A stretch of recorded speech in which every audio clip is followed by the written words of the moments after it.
The world's definitely changed a lot since we were kids. I'm in my early 60s now, 62 actually, and I do know, I'm smart enough to know, and so are you, that every generation says, gee, the next generation is getting faster and faster. And if you went back to the 1800s, the early 1900s, you'd hear the same thing. But prior to that, things didn't change too much. And, once you start going behind, before the Enlightenment, the 1700s, things in the West, in our world, weren't really changing at the speed they are now. There were big inventions, invention of flight even, many attempts before Wilbur Wright, and was that 1905, I think, just going by memory. I guess I learned something in high school. But today you wake up and you're in a different world every day. I mean, it's getting that way. It's really getting to the point that, geographical boundaries are changing rapidly. We're seeing, basically, we're in a third world war. We are so close. It all depends on how you define it, whether or not we're in the third world war. In the West, with the UK and Russia and Ukraine, Germany, France, all those areas. It's just changing, and things like AI. We right now, in this moment, while I'm filming this video, we are at the cusp of AI. The revolution that is going to come, the many revolutions that are going to lead to a major revolution, I'm sure you'd agree with me, is just going to be phenomenal. And it really makes me long for the days, back in the 70s, or late 60s, whatever, Things were, it was just so different. It was so different. Now people hide behind these things, these smartphones, for example. We don't want to face people. We just text them, and it takes longer to type someone than it does to just call them up and say, yeah, and they hear the tone of your voice. They understand instead of having to put an emoji.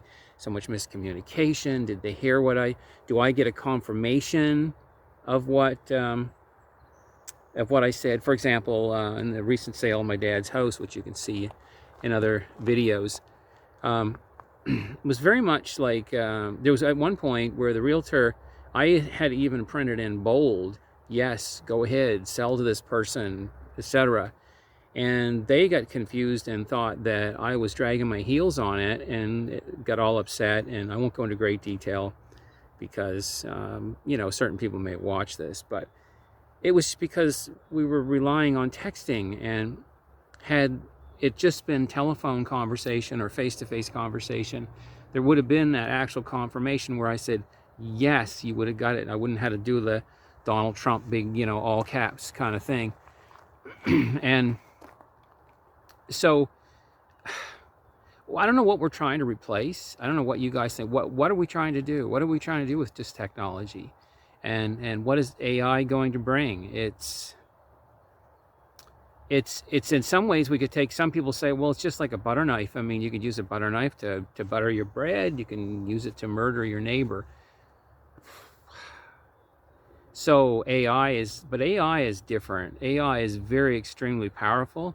Yeah, maybe we're going to see the answer to some more major diseases like cancer and stuff like that. But we're living longer with it's also taken a quality, like the humanness, the things that we had as kids, where we interacted as children. We went for rides on bikes.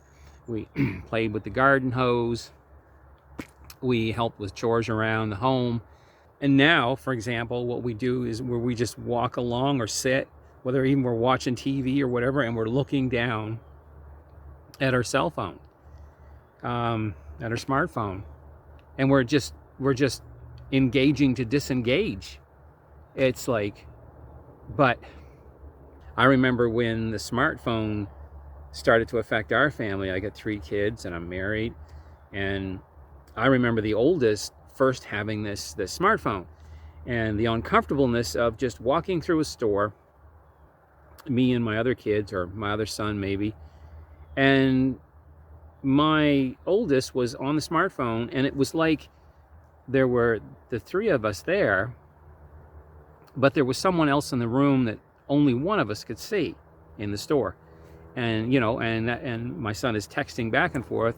You have no idea, but you somehow feel offended that you don't know. But at the same time, you're in that tension. Well, doesn't this person have a right to their own privacy, what they're saying? And I'm talking kids, I'm talking older teenagers, like 18, 19, whatever. So, you don't really go up and take away a smartphone from an 18, 19-year-old, I guess. At least that's the general assumption. But yeah, it's just, I don't know how to deal with it. And it's so uncomfortable when you're in a room and that person is talking to someone else. They're interacting with someone else, and you're not there a part of it. It's very much like going to a restaurant, and it's kind of like this, and you're ordering from the restaurant owners, and then all the people in the restaurant come from another country. I mean, come on, we all fear what someone else thinks of us. And so when we hear someone talking around us and we don't know what they're saying, I think there's a natural feeling that we get that it might be about us. I mean, on a subconscious level. But I'm just saying that there's that same feeling when you're with someone who has a smartphone and they're texting and they're talking to someone else, and it's in the same room, but you're not even privy. You're not even able to even, if you want to, join in their conversation. Like, if people would go back before the smartphone, when you were in a living room or when you were in a store, when you were out in a restaurant, you could hear what everyone was saying. So I know that, like, my folks or my wife's folks would come to visit, and it would often happen that, and it's funny how we would sit, because it was like, we would be sitting such as the guys would be maybe with their, like the grandfather and the father and whatever, brother, uncle. They're all sort of talking across. The women would tend to be talking to each other more. That's just the way it was. And the guys would be tended to talking more, maybe the guy things, I don't know. But the conversations would be going across each other. But if you wanted to, even though it was kind of noisy and maybe hard, if you had maybe a hearing disability, it'd be a little difficult to kind of maybe decipher through all that, or section out what is being aimed at you and what isn't. But my point is, you had the option of being able to engage in their conversation if you should choose to. If there was a keyword that was said, like, I sold my car, and you're like, oh, I'm interested in that. So you turn to the other party who you're not even really engaged in, but you're in the same room, and you could say, well, did you get a good price for it? What was it? You're kind of interested. But when someone's on a text phone, that conversation is going on. You're talking to them about apples and bananas, and they're talking to somebody else about oranges.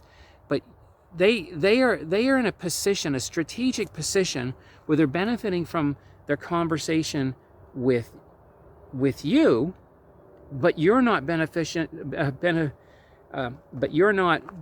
from the conversation they're having with the other party.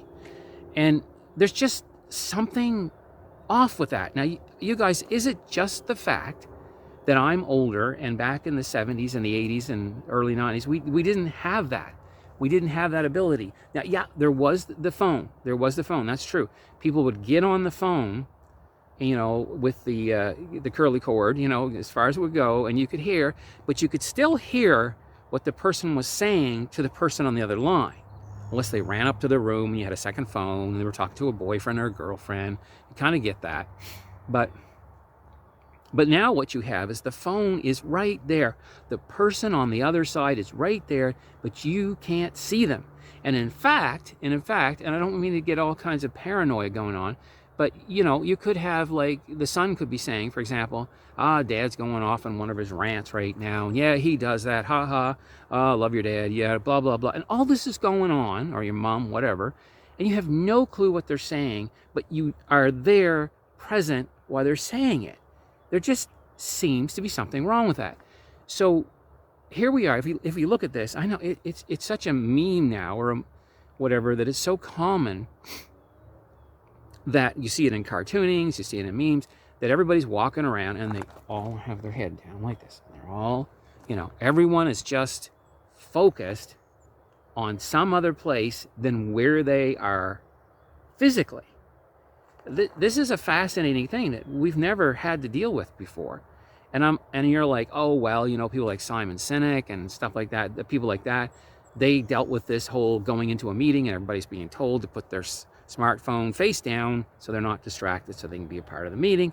Then some people argue, well, then I can use my smartphone to look up things and to ask someone else who's not in the room, who maybe is, and there's all these reasons, but it just doesn't feel like right. So here we're trying to deal with this, and along is coming AI. And AI can create conversations. Can you imagine you're now going to be walking in the store and you're going to talk, your son or your daughter or whoever, your wife or husband is going to be talking to someone who is not there, but who is not a someone. It's going to be someone who represents someone, and maybe even writing up all the dialogue, which is what AI can do.